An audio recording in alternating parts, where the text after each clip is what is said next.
FA Cup. Yeah. Wasn't really. I suppose Wolves beating Man United is a cup set. It's not. I don't think it is. Not Do you a know what I mean? huge Not one. at home. It sort of is on a In the technicality. context, On yeah. a technicality, but apart Let's from have a that, show of hands. Was it a cup set or not? Yes. If you agree it was, put your hand up. Yep, and 51.8% No. says it was. No. The cameras can tell. You were only the person to put your hand up, Marcus. So it wasn't a cup set. Oh, there nearly was at the Den. High drams at the Den. Very high Oh, drama. an incredibly late comeback aided with a bad error from David Martin in goal for God, Millwall. yeah, that was his face afterwards. It was just like he was giving it a cheeky pat on the bum, wasn't it? The ball, like just You get in there. Yeah. It's just the way he sort of like went, oh no, Yeah. immediately. You know, if you're 2-0 up in an FA Cup game with 2 minutes left, you got to close that shit. Yeah. Close it out. Yeah. I'm Don't struggling be to see what accepting that. I'm struggling to see what he was trying to do. Well, I the mean, keeper. Yeah, I think he got his bearings wrong. I think he thought it was going wide. yeah, Oh, that's a sickener, isn't it? yeah. And he could have. I suppose he was hoping that he would be the hero in the penalty shootout, but alas, that was not to be either. Excellent penalties. I know they were good penalties. He got close to a few. Surprising Glenn Murray hit the bar, but sometimes it's going to happen. But Yeah, I mean, it nearly didn't go to penalties. Had the offside decision been correctly given in Brighton's favour, Neil Harris will go potty. Yeah, he will. Show that on the big screen, Neil. when the assistant referee got the incorrect call, it was Sean Massey, I believe. Yeah. Any word on Richard Keys? No, he didn't pipe Make a up. He didn't comment on that. no. No, he didn't pipe up. No. Okay. But although Richard Keys Has he learned? He doesn't do you do it. think? He doesn't do it on a hot mic. He No. doesn't do it. Has he learned his lesson? Richard Keys on Be In Sport did do a link last week with his trousers rolled up like Zidane did Did he? for a Did he, bit for a right, bit yeah. of bants. Little Little joke. Just Yeah. a bit of fun. Yeah, It's just- How just hairy a- were the legs? Did we get a peek? Or He was wasn't it that all close soft? up. He No, must have had no. the old laser surgery all over He him. could have done. His body. He could The have done. agony. Well, it's what he does. It's what he does to deliver us the biggest football show on the planet. And there was no all the goals as they go in. It's the biggest. It's the biggest football show on the planet because that's where everyone streams from. Yeah. That's where all the illegal streams come from. Be in sport. But if that game had been at Brighton, and we'll talk a bit more about this in a wee bit, I presume, with the Swansea game, that would have been the VAR would have been in action then. Because the VAR happens at Premier League grounds, which is absolutely ludicrous. Yeah. It is ludicrous. Was Shane Ferguson sent off right at the end? Was it a sending off?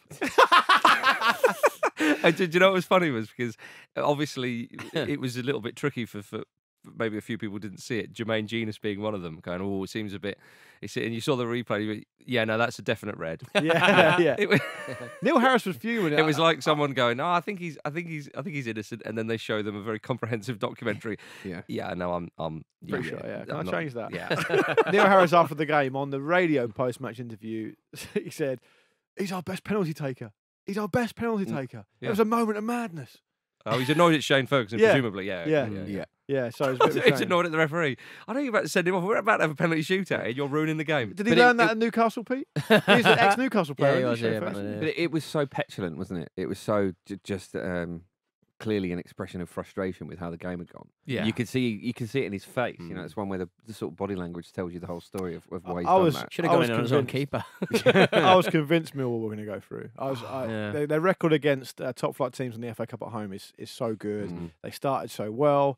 They just had to close it out, and they couldn't do it. It was high gutting. drama. It's good for the FA Cup and all the rest of it. And Brighton, good on them for getting to the semi-final. Yeah, they're not a team who Cup. regularly appear in the semi-final of the FA exactly. Cup. So, but at the same time, for Millwall to put themselves in that position. I mean, they didn't score their second goal till about 10 minutes from the end. That's You right, thought, that's that 79, then. I think. Yeah, I mean, yeah, 88 minutes they were 2-0 up. yeah, crazy. Oh, God, yeah, absolutely good. Wolves beat Manchester United 2-1. It was a great win for Wolves. They're surely second favourites now for the Cup. I'd like to see them do it. Yeah. It's their first ever Cup semi-final in 21 years. Fairly drab match until Wolves turned on the style in the second half. Yeah. Jimenez and Jota with the goals. I do like Jimenez. Oh, he's I fantastic. think he's a great striker. He holds the ball up well. He can create. Now he's scoring. He didn't score that much, if I remember correctly, at the start of the season. I think he's got 12 league goals, something like that this season so far. But certainly in recent weeks and months, he's been scoring them. They want to make him a permanent signing because he's currently on loan from Benfica, and his Benfica contract expires in the summer of 2021. But Wolves have surely got the money to keep him there. I mean, if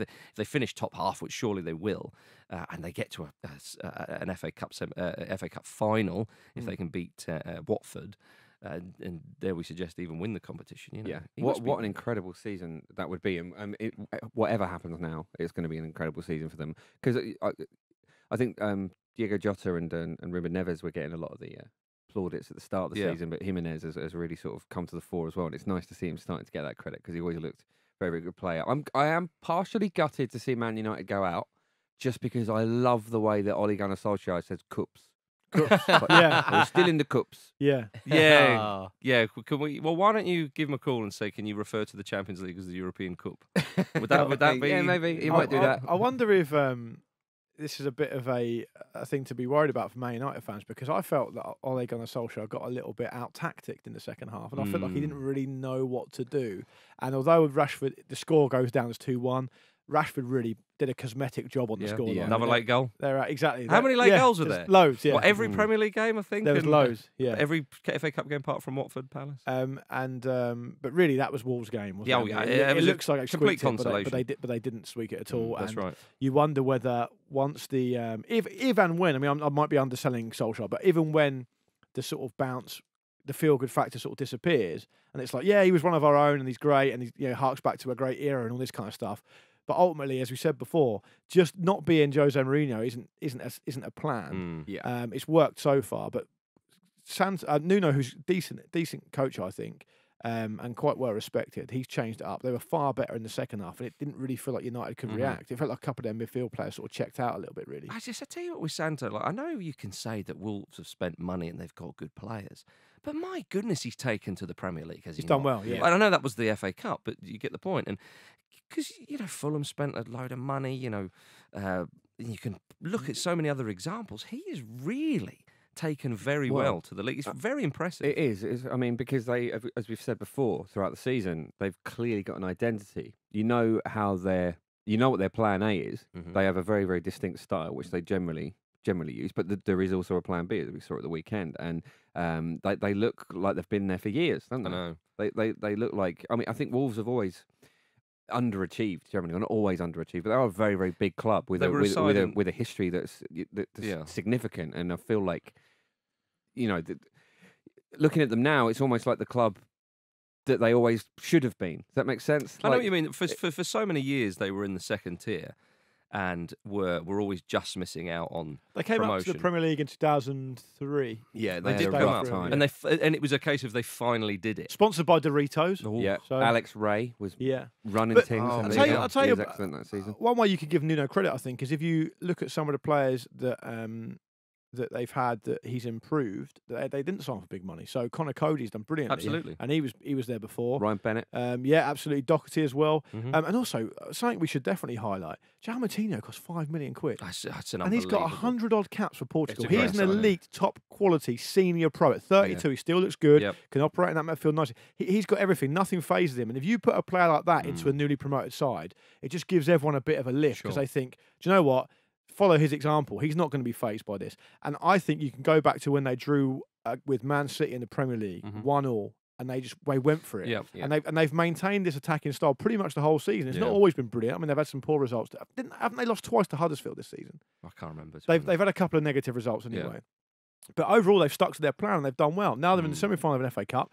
They're probably going to. They might even finish best of the rest. Well, which Jota would be a might brilliant get a call return. up to Portugal. Yeah, but you're right to highlight the likes of Moutinho because we know he's a good player and whatnot. But they signed him from Monaco, was it? Yes, Monaco. Okay, so he moves. And I'm not being a knob here. You go from Monaco to Wolverhampton. They are very different places. Yeah, very different. I mean, let's be honest. Most places are different to Monaco. Well, same as what's his name coming from Benfica? Exactly, Lisbon to Wolverhampton. There is a culture shock there.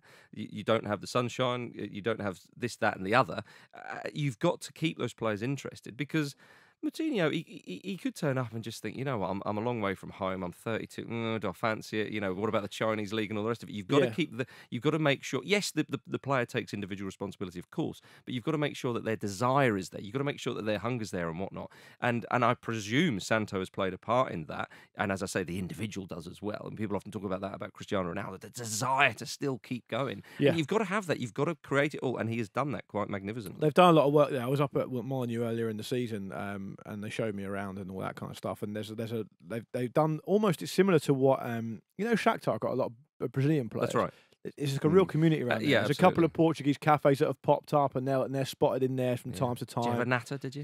And I don't mean a chat. I mean one of I the probably Portuguese did. I custard can't tarts. remember, but I probably did. Yeah, yeah. If there was one in the room and I was in there, I would have had one. Oh, big for sure. time, big Yeah, time. so they've done really well. They've got a plan. They're going to invest more money. They're here to stay. It's been a great return for them. If everything finishes now and they get knocked out in the semis and they finish 7th or 8th or whatever, that's going to be brilliant. Leicester City beat Burnley 2-1. Great win for Leicester. Despite England's Rose best efforts, Harry Maguire. Yeah, well, it was a very bad result for Burnley. I mean, they're only 2 points above Cardiff in 18th, having played a game more than Warnock's men. And they've played a match more than Southampton, who are also on 30 points as well. And 2 more than Brighton, who are on 33. So Burnley very much in the relegation scrap. You thought to yourself when they put that great run together, was it the start of the year, around then? You thought, all right, now Burnley of last season are coming out and whatnot. And I still think they'll be okay. But when they're playing Leicester, who go down to 10 men after 4 minutes. Such an opportunity, isn't it? It really They're is. at home as well. I know, and even if they got a point, but for crying out loud, losing it in the last minute, that is a damning one.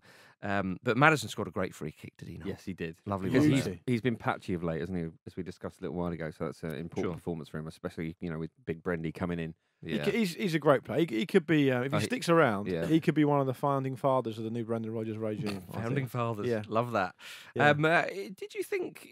I mean, Maguire was last man, I understand. It was one of those unlucky ones that it looked unintentional, where he's kind of running and unintentionally... It's one of those ones where the laws of the game are as they are, but in that situation, it seems almost impossibly harsh because he's not meant to foul him. No. And yeah, he has fouled him. But his actions have brought the player down. Yeah, exactly. It's a denial of an obvious goal scoring opportunity outside the penalty. Does anyone think that's not a sending off? Or it shouldn't be? No, I think it's a shame that it is, but it is. Yeah. Would you like to see the rules updated? So They're laws. The Well, laws. yeah, the thing is, though, yeah. the difference here is because old Hazem Maguire has done that kind of half by just clumsiness, really, hasn't he? So if you relax the laws and someone can basically do that deliberately for a booking, then that's a problem, isn't it? So I think it probably is the right law.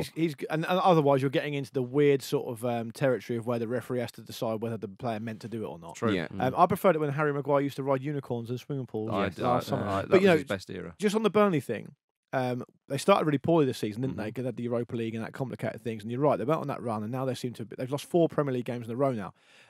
They've got 3 games coming up that they need to get points out of: Wolves at home, Bournemouth away, and Cardiff at home. After that, their running is Chelsea away, Man City at home, Everton away, Arsenal at home. So you could feasibly see them not picking up any points from those last 4 games. And if they don't do that, they're in big trouble. Do you think Cardiff and Warnock are going to... I think they might do it. They've got Chelsea at home next, which is an unfortunate one to be your game in hand at this point. But Everton thought that, though. Well, quite, but I feel like they might, I feel like they might. Jim, Burnley v Cardiff on the 13th of April is the big game. That's the big game. I think. As we've been saying all season. Yeah, exactly. I've been looking forward to it since August. Yeah. What are Sky Sports doing for that one?